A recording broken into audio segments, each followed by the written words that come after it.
का असर नहीं दिख रहा। नेतन्याहू की इस आक्रामकता से खुद डोनाल्ड ट्रंप, अमेरिकी उपराष्ट्रपति जेडी वेंस और फ्रांस के राष्ट्रपति मैक्रो बुरी तरह भड़के हुए हैं। अमेरिका ने तो साफ कर दिया है, चेतावनी दे दी है कि इजरायल की सुरक्षा करने वाले 2/3 हथियार अमेरिकी टैक्सपेयर्स के पैसों से बनते हैं, इसलिए इजरायल अपनी सीमा में रहे। कि किसी पड़ोसी इलाके पर कब्जा करके स्थायी सुरक्षा हासिल नहीं की जा सकती। दूसरी तरफ नेतन्याहू साफ कह रहे हैं कि जब तक सुरक्षा बहाल नहीं होती, इजरायल दक्षिणी लेबनान से सेना नहीं हटाएगा। एमओयू साइन हो चुका है। एक बार फिर लेबनान में सीजफायर लागू होने की बात हो रही है। इसके बाद भी जंग जारी है। नबाती में आईडीएफ ने रात भर में भीषण बमबारी की और कम से कम 16 नागरिकों की मौत हो गई। इस बीच अमेरिकी राष्ट्रपति डोनाल्ड ट्रंप साफ कर चुके हैं कि उन्हें इस क्षेत्र में अब सिर्फ और सिर्फ पूर्ण युद्ध विराम चाहिए। अमेरिकी उपराष्ट्रपति जेडी वेंस ने सीधे शब्दों में चेतावनी दी है कि बेरूत के रिहायशी इलाकों पर हुए ये हमले किसी भी कीमत पर स्वीकार्य नहीं है। फ्रांस के राष्ट्रपति मैक्रो ने भी नेतन्याहू को आईना दिखाते हुए कहा है कि किसी पड़ोसी देश के इलाके पर कब्जा करके कभी स्थायी सुरक्षा हासिल नहीं की जा सकती। लेकिन इन सब के सामने बेंजामिन नेतन्याहू अकेले अड़े हैं कि उनकी सेना दक्षिण लेबनान से पीछे नहीं हटेगी। एक तरफ डोनाल्ड ट्रंप की गहरी नाराजगी है तो दूसरी तरफ जेडी वेंस की सख्त चेतावनी।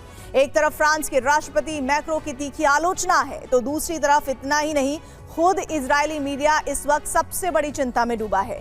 ईरान के सुप्रीम लीडर मुज्तबा खामेनेई ने भी डील से बाहर निकलने की खुली धमकी दे दी है। सवाल हथियार सप्लाई पर भी उठने लगे हैं, यानी चारों तरफ से घिरे इजराइल अकेला पड़ रहा है और अब ये युद्ध नेतन्याहू पर भारी पड़ रहा है। क्या इजराइल धीरे धीरे ग्रेटर इजराइल के नक्शे की तरफ बढ़ रहा है?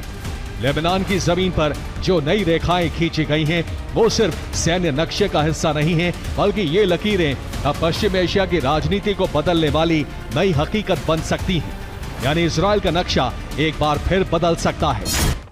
एमओयू साइन हो चुका है। एक बार फिर लेबनान में सीजफायर लागू होने की बात हो रही है। इसके बाद भी जंग जारी है। नबाती में आईडीएफ ने रात भर में भीषण बमबारी की और कम से कम 16 नागरिकों की जान चली गई। कफर तेबनित में भी युद्ध विराम के सारे दावे हवा हो चुके हैं और हिजबुल्लाह और इजरायली सेना के बीच आमने सामने की जंग चल रही है।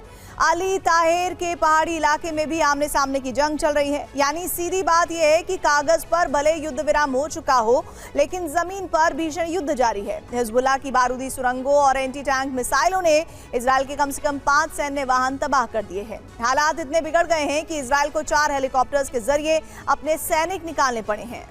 इजरायली अखबार मारिफ की रिपोर्ट में कहा गया है कि तेल अवीव को डर है कि सार्वजनिक मतभेद आगे चलकर ठोस अमेरिकी कदमों में बदल सकते हैं, जिसमें हथियारों की आपूर्ति में देरी हो सकती है और सैन्य सहायता बंद हो सकती है। दूसरी तरफ हारित्स का विश्लेषण कहता है कि ईरान समझौते ने ट्रंप को नेतन्याहू के सबसे बड़े राजनीतिक हथियार से बदलकर उनके लिए राजनीतिक संकट में बदल दिया। धमकी के बाद जहाजों की आवाजाही बंद। होर्मुज स्ट्रेट में ईरान ने फिर बढ़ाई सख्ती। होर्मुज पार करने से जहाजों को रोका गया है।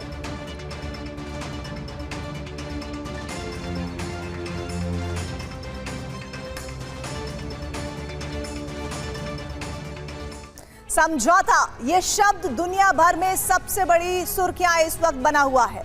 जब G7 समिट में एमओयू पर कांपते हाथों से ट्रंप ने हस्ताक्षर किए।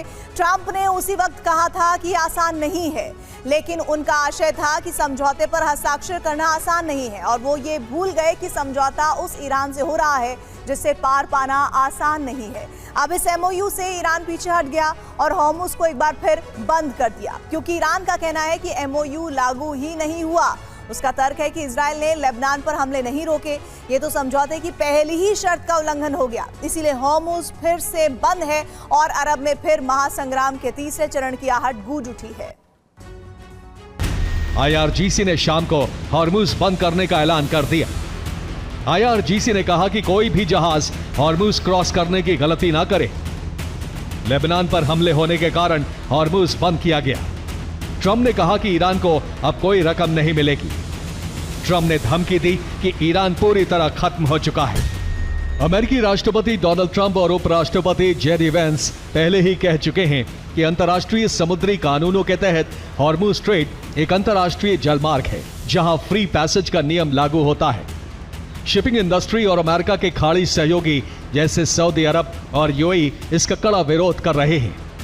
उनका कहना है कि अगर ईरान को पैसे वसूलने की इजाजत दी गई तो यह दुनिया के बाकी जलमार्गों के लिए एक खतरनाक मिसाल बन जाएगा। दूसरी तरफ अमेरिका ने ऐसे संकेत दिए थे जिसके मुताबिक ईरान के साथ मिलकर हॉर्मुज स्ट्रेट पर वीआईपी लेन जैसी व्यवस्था पर विचार किया जा सकता है। एमओयू के बाद 60 दिनों की अवधि में अंतर्राष्ट्रीय कानून और हॉर्मुज से सटे देशों की संप्रभुता को ध्यान में रखकर सबसे चर्चा करेगा।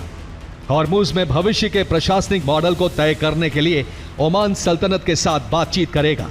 यानी ट्रंप भी ईरान के इस विचार पर सहमत हैं कि हॉर्मुज में कोई नई प्रशासनिक व्यवस्था बनाई जाएगी। ईरान के इस कदम की सबसे बड़ी वजह लेबनान पर जारी इजरायल के हमले हैं। एक रिपोर्ट के मुताबिक लेबनान का मुद्दा इस पूरी डील की सबसे अहम कड़ी है। जब तक इजरायल दक्षिणी लेबनान में हमले नहीं रोकता, ईरान वार्ता की टेबल पर नहीं बैठेगा। ईरान ने इसे समझौते की पहली शर्त का उल्लंघन माना है। समझौते के तहत नियम था कि सभी मोर्चों पर तुरंत सैन्य कार्रवाई रुकेगी, लेकिन स्विट्जरलैंड वार्ता से ठीक पहले इजरायल ने दक्षिणी लेबनान में भीषण हवाई हमले किए जिसमें कई लोग मारे गए। पश्चिम एशिया में शांति की उम्मीदों को क्या खुद बेंजामिन नेतन्याहू ने बारूद के ढेर पर रख दिया है? ये सवाल आज पूरी दुनिया पूछ रही है, क्योंकि एक तरफ अमेरिका और ईरान के बीच सैन्य ऑपरेशनों को स्थायी रूप से रोकने के लिए ऐतिहासिक डील हो चुकी है, समझौते पर हस्ताक्षर हो चुके हैं, लेकिन दूसरी तरफ पिछले 24 घंटों में लेबनान की जमीन पर इजरायल के हमले और तेज हुए हैं। हालांकि अब लेबनान में सीज फायर लागू होने की खबरें एक बार फिर आ रही हैं, लेकिन जमीन पर इस सीज फायर